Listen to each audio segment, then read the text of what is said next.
ಕರ್ನಾಟಕ ಸರ್ಕಾರ ಪೊಲೀಸ್ ಇಲಾಖೆಯ ಬೃಹತ್ ನೇಮಕಾತಿಗೆ ಪರೀಕ್ಷೆಯನ್ನ ಆಯೋಜಿಸಿದೆ. ಈ ಪರೀಕ್ಷೆಯ ಹಿನ್ನೆಲೆಯಲ್ಲಿ JCI Shivamogga coaching academy, Sarji foundation ವತಿಯಿಂದ ಇಂದು ಪರೀಕ್ಷಾರ್ಥಿಗಳಿಗೆ ಒಂದು ದಿನದ ಉಚಿತ ಪರೀಕ್ಷಾ ಮಾಹಿತಿ ಕಾರ್ಯಕ್ರಮವನ್ನು ಆಯೋಜಿಸಲಾಗಿತ್ತು. ಶಿವಮೊಗ್ಗದ ಕುವೆಂಪು ರಂಗಮಂದಿರದಲ್ಲಿ ಆಯೋಜಿಸಿದಂಥ ಈ ಕಾರ್ಯಕ್ರಮವನ್ನು ಶಿವಮೊಗ್ಗದ ಹೆಸರಾಂತ ವೈದ್ಯರು ಹಾಗೂ ವಿಧಾನ ಪರಿಷತ್ ಸದಸ್ಯರಾದ ಧನಂಜಯ ಸರ್ಜಿ ಅವರು ಉದ್ಘಾಟಿಸಿದರು. ಹಾಗೆಯೇ ಅವರ ಜೊತೆಗೆ ಜಿಲ್ಲಾ ಪೊಲೀಸ್ ವರಿಷ್ಠಾಧಿಕಾರಿಯಾದಂತಹ ನಿಖಿಲ್ ಬಿ ಅವರು ಸಾಥ್ ನೀಡಿದರು. ಉದ್ಘಾಟನಾ ಕಾರ್ಯಕ್ರಮದ ನಂತರ ಪರೀಕ್ಷಾರ್ಥಿಗಳ ಕುರಿತು ಜಿಲ್ಲಾ ಪೊಲೀಸ್ ವರಿಷ್ಠಾಧಿಕಾರಿಯಾದಂತಹ ನಿಖಿಲ್ ಬಿ ಅವರು ಮಾತನಾಡಿದರು. ವಿಶೇಷವಾಗಿ ಅವರು ಪೊಲೀಸ್ ಹುದ್ದೆಯ ಕುರಿತಂತೆ ಮಾತನಾಡುತ್ತಾ, ಪೊಲೀಸ್ ಹುದ್ದೆ ಸುಲಭದ ಕೆಲಸ ಅಲ್ಲ, ತುಂಬಾ ಕಷ್ಟದ ಕೆಲಸ ಎನ್ನುವ ಮೂಲಕವೇ ಪೊಲೀಸ್ ಹುದ್ದೆಯ ಕುರಿತು ಅನೇಕ ಹೊಳವುಗಳನ್ನು ಕಾನ್ಸ್ಟೇಬಲ್ಗೆ ಸಿಗುವಂತಹ ಮನಸ್ಸಿನ ನೆಮ್ಮದಿ, ಜಾಬ್ ಸ್ಯಾಟಿಸ್ಫ್ಯಾಕ್ಷನ್ ಬೇರೆ ಯಾವ ಡಿಪಾರ್ಟ್ಮೆಂಟ್ ಅಲ್ಲೂ ನಿಮ್ಗೆ ಸಿಗುತ್ತೆ. ಎದೆ ಮುತ್ಕೊಂಡು ಹೇಳಬಲ್ಲ, ಸುಲಭ ಕೆಲಸ ಬೇಕು ಅಂದ್ರೆ ನೀವು ಬೇರೆ ಯಾವ್ದಾದ್ರು ಒಂದು ದಾರಿ ನೋಡ್ಕೊಳ್ಳಿ. ವೃತ್ತಿಯ ಹೆಸರನ್ನ ಹಾಳು ಮಾಡಬೇಡಿ. ಡಿಪಾರ್ಟ್ಮೆಂಟ್, ನಾನು ಅದನ್ನ ಹೆಮ್ಮೆಯಿಂದ ನಾನು ಹೇಳ್ಕೊಂತೀನಿ. ಈ ಡಿಪಾರ್ಟ್ಮೆಂಟ್ ಅಲ್ಲಿ ನಿಮ್ಗೆ ಸಿಗುವಂತಹ ಪ್ರೀತಿ, ಈ ಡಿಪಾರ್ಟ್ಮೆಂಟ್ ಅಲ್ಲಿ ನಿಮ್ಗೆ ಸಿಗುವಂತಹ ಗೌರವ ನಿಮಗೆ ಬೇರೆ ಯಾವ ಡಿಪಾರ್ಟ್ಮೆಂಟ್ ಅಲ್ಲೂ ಸಿಗೋದಿಲ್ಲ. ನನ್ನ ಜೊತೆ ಕೆಲಸ ಮಾಡುವಂತಹ ಖಾಕಿ ಕಣ್ಮಣಿಗಳಿಗೆ ಶುಭ ಮುಂಜಾನೆಯನ್ನ ಹೇಳುತ್ತಾ, ನಾನು ಈ ದಿನ ಒಂದು ಬ್ರೀಫ್ ಪ್ರೆಸೆಂಟೇಷನ್ ಅನ್ನ ಪ್ರಿಪೇರ್ ಮಾಡಿದ್ದೀನಿ. ನಿಮ್ಮೆಲ್ಲರಿಗೂ ಗೊತ್ತಿರೋ ವಿಚಾರನೇ, ಆದ್ರೂ ನನ್ನ ಇಲಾಖೆ ಆಗಿರೋದ್ರಿಂದ ಇದರ ಬಗ್ಗೆ ನಿಮ್ಮೆಲ್ಲರಿಗೂ ಸ್ವಲ್ಪ ತಿಳುವಳಿಕೆಯನ್ನ ನೀಡಬೇಕು ಅಂತ ಈ ಒಂದು PPT ಅನ್ನ ನಾನು ರೆಡಿ ಮಾಡಿದ್ದೀನಿ. ಮೊದಲನೇದಾಗಿ ನಮ್ಮ ಸರ್ಜಿ ಸಾಹೇಬ್ರು ಹೇಳಿದಂಗೆ ಮೈಂಡ್ ಸೆಟ್ ಬಗ್ಗೆ ನಿಮಗೆ ಆಲ್ರೆಡಿ ಸಮರ್ಪಕವಾಗಿ ಅವರು ತಿಳುವಳಿಕೆಯನ್ನ ನೀಡಿದ್ದಾರೆ. ಅವರು ನಿಮಗೆ ಎಕ್ಸಾಮ್ ಪ್ರಿಪರೇಷನ್ ಮೈಂಡ್ ಸೆಟ್ ಬಗ್ಗೆ ಹೇಳಿದ್ರೆ, ನಾನು ನಿಮಗೆ ಯಾಕೆ ನಮ್ಮ ಇಲಾಖೆಗೆ ನೀವು ಸೇರಬೇಕು ಅನ್ನೋದ್ರ ಮೈಂಡ್ ಸೆಟ್ ವಿಚಾರವಾಗಿ ನಿಮಗೆ ನಾನು ತಿಳುವಳಿಕೆಯನ್ನ ನೀಡೋದಕ್ಕೆ ಇಚ್ಛೆ ಪಡ್ತೀನಿ. ನಿಮ್ಮೆಲ್ಲರಿಗೂ ಗೊತ್ತಿದೆ, ಗಡಿಯಲ್ಲಿ ಸೈನಿಕ ಇದ್ರೆ ನಮ್ಮ ನಾಡಲ್ಲಿ ಒಬ್ಬ ಪೊಲೀಸಪ್ಪ ನಿಂತಿರ್ತಾನೆ. ಸೈನಿಕರಿಗೆ ಒಂದು ವರ್ಷದಲ್ಲಿ ಅಟ್ಲೀಸ್ಟ್ 2 months ಅವ್ರಿಗೆ ರಜೆ ಸಿಗುತ್ತೆ. ಅವರು they can come and go, and compulsorily ಅವ್ರಿಗೆ ಕಳಿಸ್ಬೇಕು, ಯಾಕಂದ್ರೆ ಅವ್ರಿಗೆ ಮೆಂಟಲಿ ಸ್ಟ್ರೆಸ್ ಅಷ್ಟಿರುತ್ತೆ. ಆದ್ರೆ ನಮ್ಮ ಪೊಲೀಸ್ ಅಪ್ಪಂಗೆ ಅವನಿಗೆ 15 ದಿನ CL ಬಿಟ್ರೆ ಬೇರೆ ಏನೂ ಇಲ್ಲ. ಅವನಿಗೆ ಬೆಳಿಗ್ಗೆನೂ ಒಂದೇ, ರಾತ್ರಿನೂ ಒಂದೇ. ಅವನು ಹಿಂದೆ ಬರ್ಡೇನೂ ಇಲ್ಲ, ಅವನಿಗೆ ಹಬ್ಬನೂ ಇಲ್ಲ. ಎಲ್ಲದೂ ಸಾರ್ವಜನಿಕರಿಗೋಸ್ಕರ ನಾವು ನಮ್ಮ ಜೀವನವನ್ನ ಒತ್ತಿಟ್ಟಿರ್ತೀವಿ. 30 ವರ್ಷಗಳ ಕಾಲ ಈ ಕೆಲಸವನ್ನ ನಾವು ಮಾಡ್ಕೊಂಡು ಹೋಗ್ತೀವಿ. ಇದ್ರ ಬಗ್ಗೆ ಯಾರು ಹೆಚ್ಚು ಮಾತಾಡೋದಿಲ್ಲ. ನಾನು ನಿಮ್ಗೆ ನನ್ನ ಒಬ್ಬ ಕಾನ್ಸ್ಟೇಬಲ್ದು ಒಂದು ದೈನಂದಿನ ಒಂದು ದಿನ ಯಾವ ರೀತಿ ಇರುತ್ತೆ ಅಂತ ನಿಮ್ಗೆ ಒಂದು ಚುಟುಕನ್ನ ನಾನು ಕೊಡ್ತೀನಿ. ನಮ್ಮ ಕಾನ್ಸ್ಟೇಬಲ್ ಪ್ರತಿನಿತ್ಯ ಒಂದು 5 ಗಂಟೆಗೆ ಎದ್ದೇಳ್ತಾನೆ. ಅವನು 5 ಗಂಟೆಗೆ ಎದ್ದು ಆಮೇಲೆ ಇನ್ನೇನು ಎಲ್ಲ ಒಂದು ಸ್ವಲ್ಪ ರೆಡಿಯಾಗಿ ಮಕ್ಕಳನ್ನೆಲ್ಲ ಅವನು ಕಳಿಸ್ಕೊಟ್ಬಿಟ್ಟು 8 ಗಂಟೆಗೆ ನಮ್ಮ ಪೊಲೀಸ್ ಸ್ಟೇಷನ್ಗೆ ಹಾಜರಾಗ್ತಾನೆ. 8 ಗಂಟೆಯಲ್ಲಿ ರೋಲ್ ಕಾಲ್ ಆಗುತ್ತೆ. ಅಂದ್ರೆ ಆ ದಿನ ಏನು ಕೆಲಸ ಇದೆ ಅನ್ನೋದ್ರ ಬಗ್ಗೆ ಅವನಿಗೆ ಎಲ್ಲ ತಿಳುವಳಿಕೆಯನ್ನ ಕೊಟ್ಟು 8 ಗಂಟೆಗೆ ಅವ್ನು ಇವತ್ತು ಹೋಗಿ ನಿನ್ ಬೀಟನ್ನ ಸರ್ವ್ ಮಾಡ್ಕೊಂಡ್ ಬಾ ಅಂತ ನಾವು ಕಳಿಸ್ಕೊಡ್ತೀವಿ. ಅವನೊಂದು ಹಳ್ಳಿಗೆ ಹೋಗ್ತಾನೆ. ಅಲ್ಲಿ ಹಳ್ಳಿಯಲ್ಲಿ ಒಂದು ಸಭೆಯನ್ನ ನಡೆಸ್ತಾನೆ. ಅಲ್ಲಿ ಒಂದು ಪೆಟಿಷನ್ ಎನ್ಕ್ವೈರಿ ಇರುತ್ತೆ. ಆ ಪೆಟಿಷನ್ ಎನ್ಕ್ವೈರಿಯಲ್ಲಿ ಸ್ಟೇಟ್ಮೆಂಟ್ ಅನ್ನ ಮಾಡ್ಕೊಂಡು ಬರ್ತಾನೆ. ಅದ್ರ ಜೊತೆಗೆ ಪಾಸ್ಪೋರ್ಟ್ ವೆರಿಫಿಕೇಶನ್ ಒಬ್ಬರದಿರುತ್ತೆ. ಅಲ್ಲೂ ಅವ್ನ ಮನೆಗೆ ಹೋಗ್ಬಿಟ್ಟು ಅಲ್ಲಿ ಮನೆಯಲ್ಲಿ ವಿಡಿಯೋಗ್ರಫಿ ಮಾಡ್ಕೊಂಡು ಒಂದು ಫೋಟೋ ತಕೊಂಡು ಅಲ್ಲೂ ಒಂದು ಸ್ಟೇಟ್ಮೆಂಟ್ ಮಾಡ್ಕೊಂಡು, ನಂತರ ಒಂದು ಸಮನ್ಸ್ ಇರುತ್ತೆ ಅವನ್ಗೆ. ಆ ಸಮನ್ಸನ್ನು ಕೂಡ ಅಲ್ಲಿ ಯಾರು ಆರೋಪಿ ಇದ್ದಾನೆ ಅವನ್ಗೆ ಸಮನ್ಸನ್ನ ಕೊಟ್ಟು, ಅದಾದ್ಮೇಲೆ ಅವ್ನು ಮಧ್ಯಾಹ್ನ ಊಟ ಮಾಡ್ಕೊಂತಾನೆ. ಅಲ್ಲೆಲ್ಲೇ ಯಾವ್ದಾದ್ರು ಒಂದು ಹೋಟೆಲಲ್ಲೋ ಯಾವ್ದಾದ್ರು ಒಂದ್ ಕಡೆ ಊಟ ಮಾಡ್ಕೊಂಡಾದ್ಮೇಲೆ ನಂತರ ಅವನು ಆ ಹಳ್ಳಿಯಲ್ಲೇನೆ ಯಾವುದು ಒಂದು ಹಳೆ ಕೇಸ್ ಆಗಿರುತ್ತೆ, ಆ ಕೇಸಲ್ಲಿ ಅವ್ರು ಇನ್ನೂ ಜಗಳ ಆಡ್ತಾ ಇದಾರ ಇಲ್ವಾ, ಜಗಳ ಆಡ್ತಿದ್ರೆ ಅವ್ರಿಗೆ ಒಂದು ವಾರ್ನಿಂಗ್ ಕೊಟ್ಬಿಟ್ಟು ಅದನ್ನೆಲ್ಲ ಮುಗಿಸ್ಕೊಂಡು ಒಂದು 4 ಗಂಟೆ ಹಂಗೆ ವಾಪಸ್ಸು ಸ್ಟೇಷನ್ಗೆ ಬರ್ತಾನೆ. 4 ಗಂಟೆಗೆ ಸ್ಟೇಷನ್ ಬಂದಾಗ ಅವ್ನು ವಾಪಸ್ಸು ಒಂದ್ ಸ್ವಲ್ಪ ರೆಸ್ಟಿಗೆ ಹೋಗುವಂತ ನಮ್ಮ SHO ಅವ್ರು ಕಳಿಸ್ಕೊಡ್ತಾನೆ. SHO ವಾಪಸ್ಸು ರೆಸ್ಟಿಗೆ ಹೋದ್ಮೇಲೆ ಏನಾದ್ರೂ ಒಂದು ಇನ್ಸಿಡೆಂಟ್ ಆಯ್ತು ಅಂದ್ರೆ ಅವ್ನು ಇನ್ನೇನ್ ಮನೆಗೆ ಹೋಗಿರ್ತಾನೆ, ಫೋನ್ ಬರುತ್ತೆ, ಇಲ್ಲಪ್ಪ ಇಲ್ಲಿ ಬಂದೋಬಸ್ತ್ಗೆ ಹಾಕೋರೆ ನಿಮ್ಗೆ ಅಂತ ಹೇಳ್ಬಿಟ್ಟು ಅಲ್ಲಿಂದ ಅವ್ನು ಮತ್ತೆ ವಾಪಸ್ಸು ಬಂದೋಬಸ್ತ್ಗೆ ಆಚೆ ಬರ್ತಾನೆ. ಅವನು ಆಚೆ ಬಂದಾದ್ಮೇಲೆ ಅಲ್ಲಿ ಬಂದೋಬಸ್ತು ಅವ್ನು ಮತ್ತೆ 5 ಗಂಟೆಯಿಂದ ಈ ಒಂದು 9 ಗಂಟೆ ತನಕ ಆಗುತ್ತೆ ಬಂದೋಬಸ್ತು. 9 ಗಂಟೆಗೆ ಇನ್ನೇನಾಯ್ತು ಅಂತ ಹೇಳಿ ವಾಪಸ್ಸು ಮತ್ತೆ ಇನ್ನೇನ್ ಮನೆಗೆ ಹೋದಾಗ ಅಲ್ಲಿ ಮತ್ತೆ ಇನ್ನೊಂದು ಕಂಟ್ರೋಲ್ ಇಂದ ಮೆಸೇಜ್ ಬರುತ್ತೆ, ನಿನಗೆ ಕೊಪ್ಪಳದಲ್ಲಿ ಬಂದೋಬಸ್ತ್ಗೆ ಹಾಕವ್ರೆ, ರಾತ್ರಿ ಬಸ್ಸು 11 ಗಂಟೆ ಆಗಿದೆ, ರೆಡಿ ಆಗ್ಬಿಡು ಅಂತ ಹೇಳಿ ಅವನಿಗೆ ಬಸ್ಸನ್ನು ಹತ್ಸ್ಬಿಟ್ಟು 11 ಗಂಟೆಗೆ ಅವನಿಗೆ ನಾವು ಕಳಿಸ್ಕೊಡ್ತೀವಿ ಅವನು. So this is a normal day for a policemen. ಇದ್ರ ಬಗ್ಗೆ ಇಲ್ಲಿರೋರಿಗೆ ಎಲ್ಲಾರ್ಗು ಗೊತ್ತಿರೋದಿಲ್ಲ. ನೀವೇನ್ ಅನ್ಕೊಂತೀರಾ, ಪೊಲೀಸರು ಆಯ್ತು ಚೆನ್ನಾಗಿ ಉಣ್ಕೊಂಡು ತಿನ್ಕೊಂಡು ಎಲ್ಲ ಮುಗ್ದಾದ್ಮೇಲೆ ಬರ್ತಾರೆ ಅಂತ ಎಲ್ಲಾರ ತಲೆಯಲ್ಲೂ ಪಿಕ್ಚರ್ ಅಲ್ಲಿ ತೋರಿಸಿ ಅರ್ಧ ನಮ್ಮನ್ನ ಹಾಳು ಮಾಡ್ಬಿಟ್ಟವ್ರೆ ಅವರು. ಅದನ್ನೆಲ್ಲ ನೀವು ಒಪ್ಕೊಂಡು ಅನ್ಕೊಂಡೇ ಇರ್ತೀರಾ. ದಿಸ್ ಇಸ್ ಒನ್ ಕಾನ್ಸ್ಟೇಬಲ್ ನಾನು ಹೇಳ್ತಾ ಇರೋದು, ಅವ್ನು ಮಾಡುವಂತಹ ಕೆಲಸ. ಯಾಕೆ ನಾನು ನಿಮ್ಗೆ ಇದ್ರ ಬಗ್ಗೆ ಹೇಳ್ತಾ ಇದ್ದೀನಿ ಅಂದ್ರೆ, ಇಲ್ಲಿಂದ ಎದ್ದು ಹೋಗ್ಬಿಡಿ ಅಂತ ಹೇಳ್ತಾ ಇಲ್ಲ ನಿಮ್ಗೆ. ಯಾಕಂದ್ರೆ ಏನಪ್ಪ ಇಷ್ಟೆಲ್ಲ ಕೆಲಸ ಮಾಡ್ಬೇಕಾ ಅಂತ ಹೇಳಿ ಬೇಡ ಬಿಡು ನಾನು ಹೋಗ್ಬಿಟ್ಟು ಬೇರೆ ಯಾವ್ದಾದ್ರು ಎಕ್ಸಾಮ್ ಬರ್ಕೊಂತೀನಿ ಅಂತ ನೀವು ಎದ್ದು ಹೋಗ್ಬೋದು. ಕಾನ್ಸ್ಟೇಬಲ್ಗೆ ಸಿಗುವಂತಹ ಮನಸ್ಸಿನ ನೆಮ್ಮದಿ, ಜಾಬ್ ಸ್ಯಾಟಿಸ್ಫ್ಯಾಕ್ಷನ್ ಬೇರೆ ಯಾವ ಡಿಪಾರ್ಟ್ಮೆಂಟ್ ಅಲ್ಲೂ ನಿಮ್ಗೆ ಸಿಗೋದು. ಇದನ್ನ ನಾನು ಎದೆ ಮುಟ್ಕೊಂಡು ಹೇಳಬಲ್ಲ. ನಿಮಗೆ ಎಕ್ಸಾಂಪಲ್ಸ್ ತೋರಿಸ್ಲಿ ಅಂತಾನೆ ನಾನು ಇಲ್ಲಿ ತಗೊಂಡ್ಬಂದಿದ್ದೀನಿ. ಇದನ್ನ ಯಾಕೆ ಫಸ್ಟ್ ನಿಮಗೆ ಯಾಕೆ ಇದನ್ನೆಲ್ಲ ಹೇಳಿದೆ ಅಂದ್ರೆ, ಸುಲಭ ಕೆಲಸ ಅಲ್ಲ ನಮ್ಗೆ. ಅದನ್ನ ಫಸ್ಟ್ ನಿಮ್ಗೆ ನಿಮ್ ತಲೆಯಲ್ಲಿ ಹೋಗ್ಬಿಡ್ಲಿ. ಅದನ್ನ ನೀವು ಇವತ್ತು ನಿಮ್ಮ ಮನವರಿಕೆ ಆಗ್ಬಿಡ್ಬೇಕು. ಸುಲಭ ಕೆಲಸ ಅಲ್ಲ.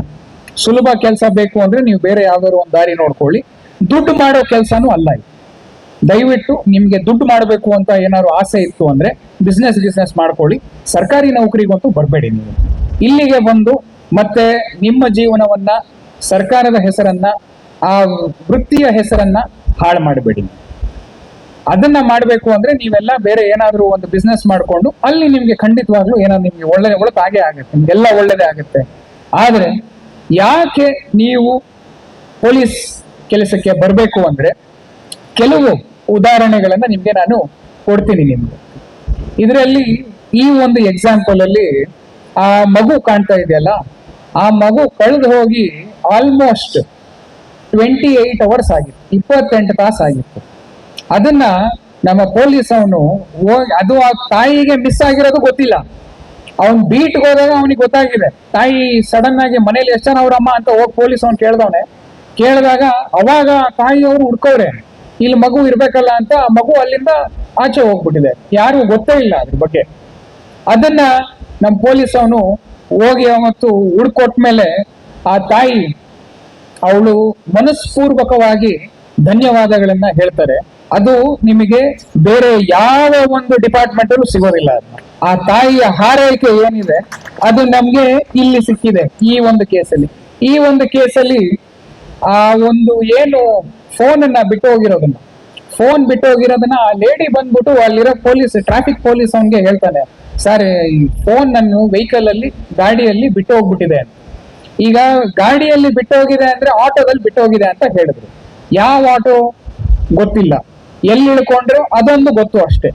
ಪೊಲೀಸ್ ಅವ್ನಿಗೆ ಹೇಳಿದ ತಕ್ಷಣ ನಮ್ಮ ಪೊಲೀಸರು ಹೋಗ್ಬಿಟ್ಟು ಆ ವೆಹಿಕಲ್ ಅಲ್ಲಿ CCTVಗಳನ್ನೆಲ್ಲ ಹುಡುಕಿ ಅಲ್ಲಿ ಆ ಆಟೋನ ಟ್ರೇಸ್ ಮಾಡಿ ಆಟೋ ನಾವು ಎಲ್ಲಿದ್ದಾನೆ ಅವನ್ನ ಮತ್ತೆ ಹುಡ್ಕೊಂಡು ಹೋಗಿ ಇನ್ವೆಸ್ಟಿಗೇಷನ್ ಮಾಡಿ ಅವನು ಆಟೋ ನಂಬರ್ ಇಂದ RC ನಂಬರ್ ತೆಗೆದು RC ನಂಬರ್ ಇಂದ ಓನರ್ ನಂಬರ್ ತೆಗೆದು ಓನರ್ ನಂಬರ್ ಇಂದ ಅವನು ಯಾರು ಬಾಡಿಗೆ ಕೊಟ್ಟಿದ್ದಾನೆ ಹುಡುಕ್ಬಿಟ್ಟು ಹೋಗಿ ಆಟೋನ ಹಿಡ್ಕೊಂಡು ವಿತಿನ್ 2 hours ಫೋನ್ ಅನ್ನ ರಿಟರ್ನ್ ಕೊಟ್ಟಿದ್ದಾನೆ.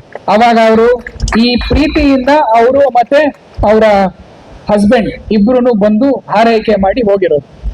3ನೇ ಕೇಸು ಇದೂ ಅಷ್ಟೇ, ಎಂಟೈರ್ ಒಂದು ಬಂಗಾರದ ಮಾಲು, ಸೇಮ್ ಕೇಸು. ಅವನು ಒಂದು ಗಾಡಿಯಲ್ಲಿ ಬಿಟ್ಬಿಡ್ತಾನೆ, ಟ್ಯಾಕ್ಸಿಯಲ್ಲಿ ಬಿಟ್ಬಿಟ್ಟಿರ್ತಾನೆ. ಯಾವ ಗಾಡಿ ಏನು ಗೊತ್ತಿಲ್ಲ ಅವ್ರಿಗೆ. ಆದ್ರೆ ನಮ್ಮ ಪೊಲೀಸರು ಅದು ಗೊತ್ತಾಗಿದ ತಕ್ಷಣ ಸೇಮ್ CCTVಯಲ್ಲೆಲ್ಲ ಅದನ್ನ ಒಂಚೂರು ಫಾಲೋ ಅಪ್ ಮಾಡಿಸಿ ಹುಡುಕಿ ಕೊಟ್ಟಿರೋದು. ಅದಾದ್ಮೇಲೆ ಇದೂ ಅಷ್ಟೇ ಸೇಮ್ ಥಿಂಗ್. ನಾವು ಈ ಇನ್ವೆಸ್ಟಿಗೇಷನ್ ಅಂದ್ರೆ ಎಲ್ರು ಏನ್ ಅನ್ಕೊಂತೀವಿ, ಏನಾದ್ರು ಒಂದು ಮರ್ಡರ್ ಆದ್ರೆ ಅಷ್ಟೇ ಇನ್ವೆಸ್ಟಿಗೇಷನ್, ಅಥವಾ ಏನಾದ್ರು ಒಂದು ದರೋಡೆ ಆದ್ರೆ ಇನ್ವೆಸ್ಟಿಗೇಷನ್ ಅಂತ ಅನ್ಕೊಂತೀವಿ. ಇಲ್ಲ, ನಮ್ಮ ಜೀವನದಲ್ಲಿ ಪ್ರತಿ ಒಂದು ವಿಚಾರನೂ ಇನ್ವೆಸ್ಟಿಗೇಷನ್ ನಮ್ಮ ಪೊಲೀಸಲ್ಲಿ ಹಂಗೆ. ಅದಕ್ಕೆ ನೀವು ಅಬ್ಸರ್ವ್ ಮಾಡ್ಬೋದು, ಪೊಲೀಸರ ಫ್ರೆಂಡ್ಸ್ ನಿಮ್ಮಲ್ಲಿ ಯಾರು ಇದ್ರೆ ಅವ್ನು ನಿಮಗೆ ಪ್ರಶ್ನೆಗಳು ಜಾಸ್ತಿ ಕೇಳ್ತಾನೆ, ಅವ್ನು ನಿಮ್ಮನ್ನ ಅನುಮಾನಾಸ್ಪದವಾಗಿ ನೋಡ್ತಾನೆ ಅವನು. ಅದ್ ಯಾಕಂದ್ರೆ ನಮ್ಮ ಒಟ್ಟು ಗುಣ ಅದು. ಇವಾಗ ನಮ್ಗೆ ವೃತ್ತಿಪರವಾಗಿ ಅದ್ ಮಾಡ್ಲಿಲ್ಲ ಅಂದ್ರೆ ನಾವ್ ಕೆಲಸ ಮಾಡ್ತಿಲ್ಲ ಅಂತ ಆಯ್ತು. ನಾವು ಇದೂ ಅಷ್ಟೇ, ನಮಗೆ ಪ್ರತಿ ಒಂದನ್ನು ಪ್ರಶ್ನೆ ಮಾಡಿ ಹುಡುಕಿ ಆನ್ಸರ್ ಹುಡುಕುವಂತಹ ಒಂದು ಕೆಲಸ ನಮ್ದು. ನಮಗೆ ಕ್ವೆಶ್ಚನ್ ಕೊಡ್ತಾರೆ, ಆನ್ಸರ್ ಅನ್ನ ಹುಡ್ಕೊಂಡು ಹೋಗ್ಬೇಕು, ಅದೇ ನಮ್ಗೆ ಮಜಾ ಸಿಗೋದು. And once you start loving it, once you start loving finding answers and getting the blessings of people, that is what will keep you motivated. ಇವೊಂದು ನೋಡಿ, ಇವನು ಬೀಟ್ ಹೋಗಿದ್ದ, ಆ ರೋಡ್ ಕ್ಲೋಸ್ಡ್ ಅಂತ ಆಗಿದೆಯಲ್ಲ, ಯಾರೋ ಕಿಡಿಗೇಡಿಗಳು ಒಂದು ಪರ್ಟಿಕ್ಯುಲರ್ ಕಮ್ಯುನಿಟಿ ಅವರು ಅಲ್ಲಿಗೆ ಹೋಗ್ಬಾರ್ದು ಅಂತ ರೋಡ್ ಅನ್ನ ಕ್ಲೋಸ್ ಮಾಡಿ ಸೈಡ್ ಅಲ್ಲಿ ಎಲ್ಲ ಅದನ್ನೆಲ್ಲ ಬಿಸಾಕ್ಬಿಟ್ಟು ಯಾರು ಓಡಾಡ್ಲಿಲ್ಲಂಗೆನೆ ಮಾಡಿದ್ರು. ಇವನು ಹೋದ, ಅಲ್ಲಿದ್ದದನ್ನೆಲ್ಲ ಅವನೇ ಕೈಯಿಂದ ತೆಗೆದು ಆ ರೋಡ್ ಕ್ಲೋಸ್ ಅನ್ನೋದನ್ನ ಕಿತ್ತು ಬಿಸಾಕಿ ಅವ್ರು ಯಾವ ಕಮ್ಯುನಿಟಿ ಇದಾರೋ ಅವ್ರನ್ನೇ ಮುಂದೆ ನಿಂತು ನಡ್ಸ್ಕೊಂಡು ಕರ್ಕೊಂಡು ಹೋದ ಅವನು. ನೀವು ಹೇಳಿ, you are empowering an entire community by just doing your duty. ಆ ಇಡೀ ವಿಲೇಜ್ ಅಲ್ಲಿ ಆ ಕಮ್ಯುನಿಟಿಗೆ ಧೈರ್ಯ ಇರಲಿಲ್ಲ ಅದನ್ನ ದಾಟಿ ಹೋಗೋದಕ್ಕೆ. ಅದನ್ನ ನನ್ನ ಒಬ್ಬ ಕಾನ್ಸ್ಟೇಬಲ್ ಮಾಡಿದಾನೆ ಅವನನ್ನ. My one constable has done this work. ಇಲ್ಲಿಯೂ ಅಷ್ಟೇ, ನಿಮಗೆ ಅಲ್ಲಿ ಒಂದು ಸಣ್ಣ ಲೈಟ್ ಕಾಣ್ತಾ ಇದೆಯಾ? ನೀವು ಯೋಚನೆ ಮಾಡಿ, ಆ ಜಾಗದಲ್ಲಿ, ಇದು ನಮ್ಮ ಆಗುಂಬೆಯಲ್ಲಿ ಮೇಘರವಳ್ಳಿಗಿನ ಮುಂದೆ ಒಂದು ಹಳ್ಳಿ. ಆ ಹಳ್ಳಿಯಲ್ಲಿ ಲೈಟೇ ಇಲ್ಲ, ಎಲೆಕ್ಟ್ರಿಸಿಟಿ ದೂರದ ಮಾತು, ಲೈಟೇ ಇಲ್ಲ. ರಾತ್ರಿ ಸಾಯಂಕಾಲ ಆದ್ರೆ ಆ ಒಂದು ಆ ಲೈಟ್ ಅನ್ನು ನೀವು ಮರ್ತು ಬಿಡಿ. ನೀವು ಅಷ್ಟು ಪಿಚ್ ಡಾರ್ಕ್ನೆಸ್. ಅಲ್ಲಿ ಒಂದು ಅಜ್ಜಿ ಇರುತ್ತೆ, ಆ ಅಜ್ಜಿ ಮನೆಗೆ ನಮ್ಮ ಕಾನ್ಸ್ಟೇಬಲ್ ಹೋಗ್ಬಿಟ್ಟು ಒಂದು ಸೋಲಾರ್ ಲೈಟ್ ನ ಹಾಕ್ಸಿ ಕೊಟ್ಟಿದ್ದಾನೆ ಅವನನ್ನ. ಪ್ರತಿದಿನ ಆ ಅಜ್ಜಿ ನಮ್ಮ ಕಾನ್ಸ್ಟೇಬಲ್ನ ಜ್ಞಾಪಿಸ್ಕೊಂಡು, ಆ ಲೈಟ್ ಹಾಕ್ದಾಗೆಲ್ಲ ಆ ಅಜ್ಜಿ ಕಾನ್ಸ್ಟೇಬಲ್ನ ಜ್ಞಾಪಿಸ್ಕೊಳುತ್ತೆ. ಅವನಿಗೆ ಯೋಚನೆ ಮಾಡಿ, ನಮ್ಮ ಕಾನ್ಸ್ಟೇಬಲ್ ಎಷ್ಟು ಹಾರೈಕೆ ಬಂದಿರ್ಬೋದು ಅಂತ. ಇದನ್ನು ಅಷ್ಟೇ, ನಮ್ಮ ಈ ನಮ್ಮ ಗೋಲ್ಡ್ ಒಂದು ಕೇಸಲ್ಲಿ ಇವ್ರಿಗೆ ಗೊತ್ತಿಲ್ಲದೇನೆ ಯಾರೋ ಬಂದು ಲಪಡಾಯಿಸ್ಕೊಂಡು ಹೋಗ್ಬಿಟ್ಟಿದ್ರು ಅದನ್ನೆಲ್ಲ ಹುಡುಕಿ ಮಾಡಿ ನಮ್ಮ ಕಾನ್ಸ್ಟೇಬಲ್ ಅವರು ಹೋಗಿ ತಗೊಂಡ್ಬಂದು ಕೊಟ್ಟಿರೋದು. ಅಂಡ್ ಇದು ಇತ್ತೀಚಿನ ದಿನಗಳಲ್ಲಿ ಆಗುಂಬೆಯಲ್ಲಿ ನಮ್ಮ ಇಬ್ಬರು ಕಾನ್ಸ್ಟೇಬಲ್ ಮತ್ತೆ ಸಬ್ ಇನ್ಸ್ಪೆಕ್ಟರು ಒಂದ್ ಅಜ್ಜಿಗೆ ಮನೆ ಕಟ್ಸ್ಕೊಟ್ಟವ್ರೆ. ನೀವು ಯೋಚನೆ ಮಾಡಿ, ಇದನ್ನ ಏನಾದ್ರೂ ಯಾವ ಸರ್ಕಾರಿ ಅನುದಾನ ಇಲ್ದಲೆ ಅವ್ರ ಜಾಗದಲ್ಲಿ ಮನೆಯನ್ನ ಅವರು ಲೋಕಲ್ ಅಲ್ಲೆಲ್ಲ ರಿಕ್ವೆಸ್ಟ್ ಮಾಡಿಕೊಂಡು, ಅಲ್ಲಿ ಒಂದು ಲಯನ್ಸ್ ಕ್ಲಬ್ ಅವ್ರಿಗೆ ಅವರು ರಿಕ್ವೆಸ್ಟ್ ಮಾಡಿಕೊಂಡು ಅವ್ರ ಕಡೆಯಿಂದ 3 ತಿಂಗಳಲ್ಲಿ 1,90,000 ರೂಪಾಯಿನ ಖರ್ಚು ಮಾಡಿ ಮನೆಯನ್ನ ಕಟ್ಟಿಸ್ಕೊಟ್ಟಿದ್ದಾರೆ. ಗೌರಜ್ಜಿ ಅಂತ ಅವ್ರದ್ದು. ನಾನು ಗೃಹ ಪ್ರವೇಶಕ್ಕೆ ಹೋಗಿದ್ದೆ, ಅದಕ್ಕೇನೆ ನನಗೆ ಗೊತ್ತು ಇದ್ರ ಬಗ್ಗೆ. ಅದನ್ನ ಈ ಅಜ್ಜಿನೂ ಅಷ್ಟೇ, ಶಿ ವಾಸ್ ಮೆಂಟಲಿ ಅನ್ಸೌಂಡ್. ಸುಮ್ಮನೆ ನಗರ ಪ್ರದೇಶದಲ್ಲಿ ಎಲ್ಲೋ ಒಂದ್ ಕಡೆ ಓಡಾಡ್ತಾ ಇರೋ ನಮ್ಮ ನಗರ ಊರಿದೆಯಲ್ಲ, ಅಲ್ಲಿ ಅವ್ರನ್ನ ನಾವು ಹುಡುಕಿ ಅವರ ಫ್ಯಾಮಿಲಿಯನ್ನ ಟ್ರೇಸ್ ಮಾಡಿ ಇವಳಿಗೆ ನಿಮ್ಯಾನ್ಸ್ಗೆ ಬಿಟ್ಬಿಟ್ಟು ಫ್ಯಾಮಿಲಿಗೆ ಕನೆಕ್ಷನ್ ಕೊಟ್ಬಿಟ್ಟು ಒಂದು ಫ್ಯಾಮಿಲಿ ಅವರು ಆಲ್ಮೋಸ್ಟ್ ಒಂದು 15 ವರ್ಷದಿಂದ ಕಳೆದೋಗಿದ್ದಂತೆ. ಇವಳು ಯಾರಿಗೂ ಗೊತ್ತಿಲ್ಲ ಇವಳು ಎಲ್ಲಿ. ಅವಳು she is from Hubli, she is not even from Shivamogga. ಅವ್ರನ್ನೆಲ್ಲ ಒಂದು ಮಾಡಿಸಿದ್ದಾರೆ ನಮ್ಮ ಕಾನ್ಸ್ಟೇಬಲ್ಗಳೆಲ್ಲ ಸೇರಿ ಅದನ್ನ. ಅಂಡ್ ಇದನ್ನು ಅಷ್ಟೇ, ನ್ಯಾಯಬೆಲೆ ಅಂಗಡಿ ಇರ್ಲೇ ಇಲ್ಲ, ನ್ಯಾಯಬೆಲೆ ಅಂಗಡಿನ ಹಾಕ್ಸ್ಕೊಟ್ಟವ್ರು ನಮ್ಮ ಕಾನ್ಸ್ಟೇಬಲ್ಸ್. ಅಲ್ಲೆಲ್ಲ ಒಂದ್ ಸ್ವಲ್ಪ ಎಲ್ಲರಿಗೂ ಮಾತಾಡಿ ಒಂದು ನ್ಯಾಯಬೆಲೆ ಅಂಗಡಿಯನ್ನ ಹಾಕ್ಸ್ಕೊಟ್ಟಿದ್ದಾರೆ. ಸೊ ಇದು ಒಂದು ಎಂಟೈರ್ ಊರಿಗೆ ಹೆಲ್ಪ್ ಮಾಡಿರೋದು. ನಾನು ಯಾಕೆ ಈ ವಿಚಾರಗಳನ್ನ ನಿಮ್ಗೆ ಹೇಳ್ತಾ ಇದ್ದೀನಿ ಅಂದ್ರೆ, ನಮಗೆ ಕೆಲಸ ಹಂಗಿರ್ಬೋದು, ಆದ್ರೆ ಹಾರೈಕೆನು ಅದರ ಹತ್ರಷ್ಟಿದೆ ನಮ್ಗೆ. ಇನ್ಸ್ಟೆಂಟ್ಲಿ ನಮ್ಮ ಡಿಪಾರ್ಟ್ಮೆಂಟ್ ಕ್ಯಾನ್ ಎನ್ಶೋರ್ ಜಸ್ಟಿಸ್. ನೀನ್ ಸರಿ ನೀನ್ ತಪ್ಪು ಅಂತ ಖಾಕಿ ಹಾಕಿದ್ರೆ ಮಾತ್ರ ಜನ ಕೇಳ್ತಾರೆ, ಇಲ್ಲ ಅಂದ್ರೆ ಬೇರೆ ಯಾರು ಆ ಮಾತನ್ನ ನಿಮ್ಗೆ ಕೇಳಿದ್ರು ಕೇಳೋದಿಲ್ಲ ಅವರು. ಅದಕ್ಕೋಸ್ಕರನೇ I am here to ask you to join me in the journey of justice. ನಾವು ಬರೋ ದಿನಗಳಲ್ಲಿ ಆಫ್ಕೋರ್ಸ್ ನಮಗೆ 24/7 ಡ್ಯೂಟಿ ಇದೆ, ಫ್ಯಾಮಿಲಿ ಜೊತೆ ಹೆಚ್ಚು ಟೈಮ್ ಸ್ಪೆಂಡ್ ಮಾಡೋದಕ್ಕಾಗೋದಿಲ್ಲ, ಅದೆಲ್ಲವೂ ಇದೆ. And it's a extremely stressful job, ಅದೆಲ್ಲವೂ ನಾನು ಒಪ್ಕೊಂತೀನಿ. ಆದರೆ ನೀವು ರಾತ್ರಿ ಹೋಗಿ ನಿದ್ದೆ ಮಾಡ್ತಿರಲ್ಲ, ಆ ನೆಮ್ಮದಿಯ ನಿದ್ದೆ ನಿಮಗೆ ನಮ್ಮ ಡಿಪಾರ್ಟ್ಮೆಂಟ್ 100% ಕೊಡುತ್ತೆ ಅನ್ನೋ ಒಂದು ಭರವಸೆಯನ್ನ ನಾನು ನಿಮ್ಗೆ ಈ ವೇದಿಕೆ ಮುಖಾಂತರ ನೀಡಬಲ್ಲೆ. ಅದಕ್ಕೋಸ್ಕರ I expect all of you to please consider this as a wonderful opportunity. Of course ನೀವು ಪಬ್ಲಿಕ್ಕಿಗೆ ಸರ್ವಿಸ್ ಮಾಡೋದ್ರಲ್ಲಿ ಸಿಗೋ ಖುಷಿ ನಿಮ್ಗೆ ಬೇರೆ ಎಲ್ಲೂ ಸಿಗೋದಿಲ್ಲ. ಮೈ ಓನ್ ಸ್ಟೋರಿ, ಇದು ನನ್ನ ಕತೆ. And I can assure you all my fellow officers and staff have a similar story. ನಾನು ರಾಯಚೂರಲ್ಲಿ ಕೆಲಸ ಮಾಡ್ತಾ ಇರ್ಬೇಕಾದ್ರೆ ಒಂದು ಲೇಡಿ ಬರ್ತಾಳೆ. ಅಲ್ಲಿ ಯರ್ಗೆರ ಅಂತ ಒಂದು ಊರಿದೆ. ಆ ಯರ್ಗೆರಾಯಿನ ಒಂದು ಸ್ವಲ್ಪ ಮುಂದೆ ಮುಂಕಲ್ದೊಡ್ಡಿ ಅಂತ ಒಂದು ಊರು. ಅಲ್ಲಿ ಅವಳು ಏನೂ ಇಲ್ಲ ಆ ಅಮ್ಮಂಗೆ. She has nothing actually. 3 ದಿನ ನನ್ನ ಆಫೀಸ್ ಹತ್ರ ಬಂದಿದ್ದಾರೆ ಅವರು. ನಾನು SP ರಾಯಚೂರು ಆಗಿದ್ದಾಗ 3 ದಿನ ಅಲ್ಲಿ ಆಫೀಸ್ ಹತ್ರ ಬಂದಿದ್ದಾರೆ. ನಾನು ಇರಲಿಲ್ಲ ಆಫೀಸಲ್ಲಿ, I was on field duty. Finally when I came, she is hesitant to speak. ಮಾತಾಡೋದಕ್ಕೆ ಅವರು ಮುಂದೆ ಬರ್ತಾ ಇಲ್ಲ. She is not able to speak. ಆಮೇಲೆ ಏನಾಯ್ತು ಅಂತ ಕೇಳಿದಾಗ ಯಾರೋ ಒಬ್ಬ ಬಂದು ಅವನಿಗೆ 25,000 ರೂಪಾಯಿ ತಗೊಂಡು ಮೋಸ ಮಾಡಿ ಹೋಗ್ಬಿಟ್ಟಿದ್ದಾನೆ. ಅವಮ್ಮನ್ ಪಾಪ ಏನು ಇಲ್ಲ, ಒಂದು ಸಣ್ಣ ಮಗು ಇದೆ, ಒಂದು 3 ವರ್ಷದ ಮಗು ಇದೆ. ಸೊ ಅದನ್ನ ನಾನು ಆಗ ಏನ್ ಮಾಡ್ತೀನಿ, ನಾನು ಅಲ್ಲಿರೋ ನನ್ನ ಇನ್ಸ್ಪೆಕ್ಟರ್ಗೆ ಫೋನ್ ಮಾಡಿ ಹೇಳ್ದೆ, ಈಗ ನೋಡಪ್ಪ ಏನೋ ಕೇಸ್ ಇದೆ, ಫಸ್ಟ್ FIR ಮಾಡ್ಕೊಂಡು ಅವ್ನು ಯಾರಿದ್ದಾನೆ ಅವ್ನು ಇಡಿಯಟ್ನ ಕರ್ಕೊಂಡ್ ಬಂದು ಅರೆಸ್ಟ್ ಮಾಡಿ ಒಳಗೆ ಹಾಕುವನ್ನ ಅಂತ ಹೇಳಿದಾಗ that was done. And again everything was done by my constable. ಹೇಳಿದ್ ನಾನು, ಬಟ್ ಎಲ್ಲ ಮಾಡಿದ್ದು ನನ್ನ ಕಾನ್ಸ್ಟೇಬಲ್. ಅದನ್ನ ನಾನು ಮರ್ತು ಬಿಟ್ಟೆ. I forgot about this. After may be a month she comes back with one banana with her. ಅವಳು ಬರ್ತಾ ಒಂದು ಬಾಳೆಹಣ್ಣು ತಗೊಂಡ್ಬಂದಿದ್ಲು. ಬಾಳೆಹಣ್ಣು ತಗೊಂಡ್ಬಂದು ನಾನು ಆಚೆ ಬಂದಿದ ತಕ್ಷಣ ಶಿ ಸ್ಮೈಲಿಂಗ್, ಅಂದ್ರೆ ಹೃದಯದಿಂದ ನಗೋದು ಅಂತ ನೀವು ಕೇಳಿರ್ತೀರಾ, ನೋಡು ಇರ್ಬೋದು. ನಾನು ಅವತ್ತು ನೋಡಿದೆ, ಅಲ್ಲಿ ತನಕ ನಾನು ನೋಡಿರ್ಲಿಲ್ಲ. ಅದು ಸ್ಮೈಲಿಂಗ್ ಫ್ರಮ್ ಯುವರ್ ಹಾರ್ಟ್. ಈಗ ಸುಮ್ಮನೆ ನಾವು ನಗ್ತೀವಿ, ಸುಮ್ಮನೆ ಆಯ್ತು ಕಾಟಾಚಾರಕ್ಕೆ ಸ್ಮೈಲ್ ಮಾಡ್ತೀವಿ, ಬಟ್ ನಿಮ್ಮ ಹೃದಯದಿಂದ ನಗೋದಿದೆಯಲ್ಲ, ಅವತ್ತು ನನ್ನ ಜೀವನದಲ್ಲಿ ಫಸ್ಟ್ ಟೈಮ್ ನಾನು ಅದನ್ನ ನೋಡಿದ್ದು. ಅವಳು ಮಾತಾಡ್ತಾ ಇಲ್ಲ, ಮತ್ತೆ ನನಗೆ ಬರೀ ಆ ಬಾಳೆಹಣ್ಣಿನ ಕೊಡ್ತಾ ಇದ್ದಾಳೆ. ತಗೊಳ್ಳಿ. ನಾನು ಏನಮ್ಮ ಅಂತ ಕೇಳ್ತೇನೆ. She is not talking, she just giving it and she is smiling. Even today, that smile is imprinted in my head. That is the reason why I go to work every single day. That was the day I got the best 6 hours of sleep in my life. ಯಾಕಂದ್ರೆ ಅವಳು ಹೇಳಿದ್ಲು ನನಗೆ ಕೊನೆಗೆ, sir ಅವಳು ಮಾತಾಡ್ಲಿಲ್ಲ, ಅವ್ನು constable ಯಾರು ಕರ್ಕೊಂಡ್ಬಂದೆ, ಅವ್ನು ಹೇಳಿಲ್ಲ ಸರ್ 30,000 ರೂಪಾಯಿ ವಾಪಸ್ ಕೊಟ್ಟ ಅವನು, ಅದಕ್ಕೆ ಇವಳು ನಿಂಗೋಸ್ಕರ ಒಂದು ಬಾಳೆಹಣ್ಣು ಅಲ್ಲಿ ಎಲ್ಲೋ ಒಂದ್ ಕಡೆ ಹೋಗಿ ಅವಳು ಬಾಳೆಹಣ್ಣು ತಗೊಂಡು ನಿಮಗೆ ಕೊಡ್ಬೇಕು ಅಂತ ಬಾಳೆಹಣ್ಣು, ವಿಳೆದೆಲೆ, ಅಡಿಕೆ ಈ 3 ತಗೊಂಡ್ಬಂದು ನನಗೆ ಕೊಟ್ಬಿಟ್ಟು ಹೋದ್ಲು. So this will be your life every single day. ಪ್ರತಿ ದಿನಾನು ಈ ತರ ನೀವು ಯಾರಾದ್ರೂ ಒಬ್ಬರಿಗೆ ಸಹಾಯ ಮಾಡೋದಕ್ಕೆ ಒಂದು ಅವಕಾಶ ಸಿಗುತ್ತೆ. ಇದನ್ನ ಯಾವತ್ತು ಜ್ಞಾಪಕ ಇಟ್ಕೊಳ್ಳಿ. That is something which no amount of money, no amount of fame, no amount of whatever materialistic pleasure can compensate. ನಿಮಗೆ ಇದರಲ್ಲಿ ಸಿಗುವಂತಹ ಅದೇನು satisfaction you will not get in any other form or material. So ಇದನ್ನ this is your biggest reason to get into the police.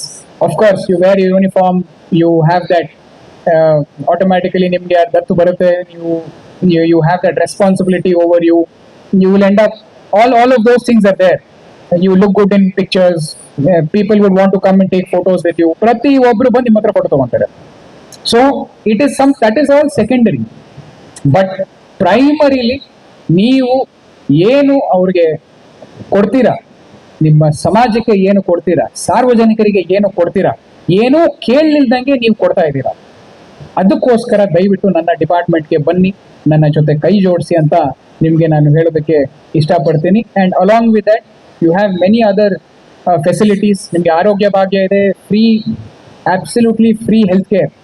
ನೀವು ಎಲ್ಲೇ ಹೋಗಿ ಕರ್ನಾಟಕದಲ್ಲಿ ಯಾವುದೇ ಜಾಗಕ್ಕೆ ಹೋಗಿ ಯಾವುದೇ ಹಾಸ್ಪಿಟ್ಲಿಗೆ ಅಡ್ಮಿಟ್ ಆಗಿ it is taken care of. You don't have to pay 1 rupee also. ಕೆಲವು ಕಡೆ ಒಂದು 5,000 ಕಟ್ಬೋದೇನೋ ನೀವು, not more than that. And of course you have even your parents also, they also are covered under Arogya Bhagya. Your wife is covered, your kids are covered under Arogya Bhagya until they are 18 years old. So ಈ ಥರ facilities of course ನಿಮಗೆ yearly we pay, ನಾವು ದುಡ್ಡು ಕೊಟ್ಟು ನಿಮಗೆ ಆರೋಗ್ಯ ತಪಾಸಣೆಯನ್ನು ಮಾಡಿಸ್ತೀವಿ. So that we take care of your health also. Along with then you have increments which is very regular. weekly off na ನೀವು ತಗೊಂಡಿಲ್ಲ ಅಂದ್ರೆ ಅದನ್ನ ನಿಮಗೆ ನಾವು we convert it into salary and then we give it to you. ಅದನ್ನ arrears ಆಗಿ ಮಾಡ್ಕೊಡ್ತೀವಿ ನಿಮಗೆ. along with that of course you have your medals, you for all aspects. ನಿಮ್ಮ ಇನ್ವೆಸ್ಟಿಗೇಷನ್ ಗೆ CM ಮೆಡಲು ಇತ್ಯಾದಿ ನಿಮಗೆ ಆ ಮೆಡಲ್ಸ್ ನಿಮಗೆ ಇರುತ್ತೆ. ಸೊ ಇಷ್ಟನ್ನು ಹೇಳಿ I hope I have made up ನಿಮ್ಗೆ ಒಂದು ಸ್ವಲ್ಪ ಕನ್ವಿನ್ಸ್ ಮಾಡಿದ್ದೀನಿ ಅಂತ ಅನ್ಕೊಂತೀನಿ. ಡಿಪಾರ್ಟ್ಮೆಂಟ್ಗೆ ಕೇವಲ ಒಂದು ಎಕ್ಸಾಮ್ ಬರೆದು ನನ್ನ ಜೀವನ ಸೆಟಲ್ ಮಾಡ್ಕೊಳೋದಕ್ಕೆ ಕೇವಲ ಅದಕ್ಕೆ ಬೇಡ. Let that be one of the aspects.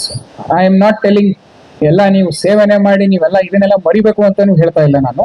But let that be one of the aspect, but not the only aspect. ಅದ್ರ ಜೊತೆಗೆ ಸ್ವಲ್ಪ ಸೇವಾ ಮನೋಭಾವನೆಯನ್ನು ಇರಲಿ. ಆ್ಯಂಡ್ ಈ ಡಿಪಾರ್ಟ್ಮೆಂಟಲ್ಲಿ ಅಟ್ಲೀಸ್ಟ್ ನಾನು, ಯಾಕಂದರೆ I am from this department, ಅದನ್ನು I can assure you. And in the coming days it is going to be more challenging with the amount of cyber frauds that's coming up, with the advent of social media. Our investigations have gotten very, very complicated and complex. But our all constables are capable of doing it. They have been doing wonderful job. One constable, ಒಂದು ಕೇಸಲ್ಲಿ 78 ಲಕ್ಷ ರೂಪಾಯಿನ ಅವನು cyber fraud ಆಗಿದ್ಲು. 2 ವರ್ಷ ಕಷ್ಟಪಟ್ಟು 2 years he worked on that case and he got back 78 lakhs for that victim.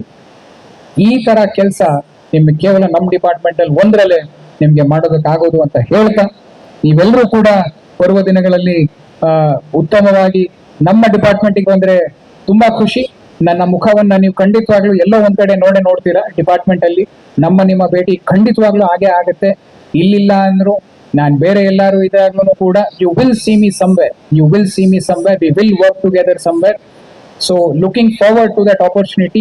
If not my department, I hope you all do well in life. Mindset ಬಗ್ಗೆ ಏನು ಸರ್ಜಿ ಸಾಹೇಬ್ರು ಹೇಳಿದ್ದಾರೆ ಅದನ್ನು ದಯವಿಟ್ಟು ಮನಸ್ಸಲ್ಲಿ ಇಟ್ಕೊಳ್ಳಿ. ಅದನ್ನ ನೀವು ಇವತ್ತಿಂದಾನೇ ಪ್ರಿಪರೇಷನ್ ಬಗ್ಗೆ ಸ್ವಲ್ಪ ಹೆಚ್ಚು ಕಾಳಜಿಯನ್ನು ವಹಿಸಿ. ಏನು ಮಾಡಬೇಕು ಅನ್ನೋದನ್ನ ಹೇಳೋದಕ್ಕೆ ವೆರಿ ವೆಲ್ ಕ್ವಾಲಿಫೈಡ್ ಪೀಪಲ್ ಅವ್ರು ನಿಮಗೆ ಹೇಳ್ತಾರೆ ಯಾವ ರೀತಿ ಓದಬೇಕು ಅಂತ. ನಾನು ಎಕ್ಸಾಮ್ಗಳು ಬರೆದು 10 ವರ್ಷ ಆಯಿತು. So I am a dinosaur. ನಾನು ಹೇಳೋದು ಎಷ್ಟು ರೆಲೆವೆಂಟ್ ಆಗಿರುತ್ತೆ ಅಂತ I am not sure. But one thing I will tell you, news paper is your life. ನೀವು ನ್ಯೂಸ್ ಪೇಪರ್ನ ಕರೆಕ್ಟಾಗಿ ಓದಿ, ಕ್ವೆಶನ್ ಪೇಪರ್ಸನ್ನು ಪದೇ ಸಾಲ್ವ್ ಮಾಡ್ತಾ ಇದ್ರೆ you will be successful in whatever competitive exams you take. So ಈ 2 ಮಾತುಗಳನ್ನು ಹೇಳಿ I would like to congratulate JCI for organizing such a wonderful event, and also Dr. Sarji and his foundation for holding hands with JCI and ensuring that ಎಷ್ಟು ಜನ ಬಂದಿದ್ದೀರೋ ಇಷ್ಟು ಜನಕ್ಕೆ help ಆಗಲಿ. And of course there is ಆನ್ಲೈನಲ್ಲಿ ಇದೆ, ಅದು ನಾಳೆ ಎಲ್ಲೋ ಒಂದು ಕಡೆ ಅಪ್ಲೋಡ್ ಆಗುತ್ತೆ. It will help anybody who is willing to learn, willing to utilise. It will definitely help them. And finally ನಮ್ಮ ಶಿವಮೊಗ್ಗ ಕೋಚಿಂಗ್ ಅಕಾಡೆಮಿ ಅವ್ರಿಗೂ ಕೂಡ ನಾನು ಅವ್ರಿಗೆ ಅಭಿನಂದನೆಗಳನ್ನ ಸಲ್ಲಿಸಿ, ನನಗೆ ಒಂದು ಮೀಟಿಂಗ್ ಇರೋದ್ರಿಂದ I have to cut short, otherwise I would have spoken for a little longer. Once again, I wish all of you the best in the upcoming endeavors of your life, and I hope all of you achieve whatever your destiny is as well as what your desire is. ಎರಡೂ ಕೂಡ ನಿಮ್ಮ ಏನು ಆಸೆಗಳು ಈಡೇರಲಿ ಅಂತ ಹೇಳಿ ನನ್ನ ಮಾತನ್ನ ಮುಗಿಸ್ತಾ ಇದ್ದೀನಿ. ಜೈ ಹಿಂದ್, ಜೈ ಕರ್ನಾಟಕ ಮಾತೆ.